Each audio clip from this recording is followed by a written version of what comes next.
I've talked about self-love and self-care being related but not the same thing, and so I'm going to break that down and give some examples of what self-care can look like and what self-love can look like. Now, a quick disclaimer is that both self-care and self-love are very personal and very individualized experiences. So it's not going to be an exhaustive list. And what you feel is self-care or what you feel is a demonstration of self-love is going to be very unique to you. I'm just going to be giving some kind of broad, general examples of the two. So we're going to start with self-care. Self-care is referred to as or considered as behaviors and actions that one can take to maintain their physical, mental, and emotional well-being. And so some forms of self-care can include physical activity. So that can be exercise, but that's whatever gets your body moving and your blood flowing. It is also caring for your body physically, as in your hygiene, showering, brushing your teeth. It is attending to your immediate physiological needs like eating when you're hungry.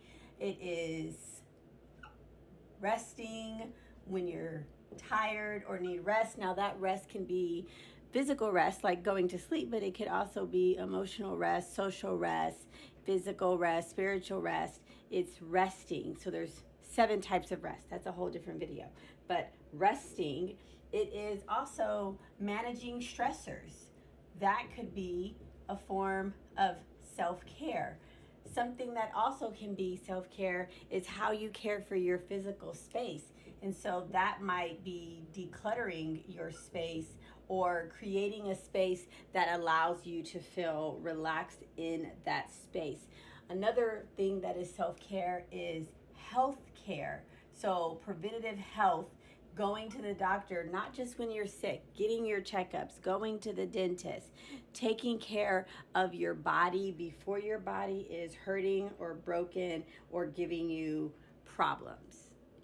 Let's move on to self-love. Self-love extends beyond the actions or the behaviors that we just went through in self-care. It is how we view ourselves and how we talk to ourselves and how we treat ourselves. And that is something that we can practice through self-kindness. And so that is the level of gentleness that we give ourselves. That's also self-compassion. Are we allowing ourselves to make mistakes and it not define us as a failure because we've made mistakes? Are we able to recognize the common humanity even within ourselves?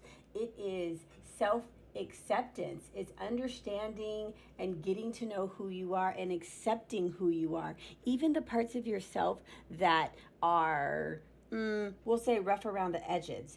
It can also look like keeping promises to yourself or commitments that you've made to yourself. It's celebrating your wins. It's acknowledging the things that you are doing and your accomplishments. It's boundaries. It's who you allow in your life. It's being able to say no and being able to emphatically say yes. So we see that self-care has some broad examples, and so does self-love, but you see there's still that open spot. That's why I like to use a Venn diagram, because there is an overlap between actions, activities that can be self-caring that help to maintain your physical and mental well-being, but are also reflections of self-love. So let's start with pleasurable activities. That is enjoying your life, actually engaging in things that bring enjoyment. That is allowing yourself to have hobbies, not being all work and no play. We can also see something that's self-loving is people who are safe. People who you are around that uplift you, that encourage you, that help you and allow you to feel seen and supported and cared about.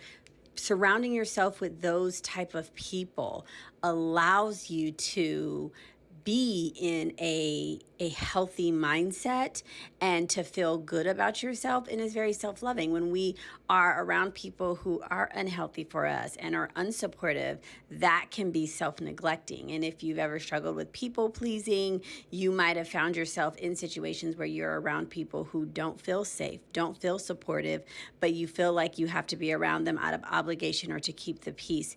But it's self-loving to surround yourself with people who are safe and supportive and that allow you to have a secure attachment with them. And so, again, self-care, self-love, these are very personalized experiences, very unique to the individual, but these are some broad or general examples of self-care and self-love, as well as that overlap in between. And so if you are somebody who has struggled with self-love or kind of questions like, where do I start on my self-love journey, I would encourage you to start with self-care. Because as I said in my previous video, we don't care for things that we don't love. So start with self-care on your journey to self-love.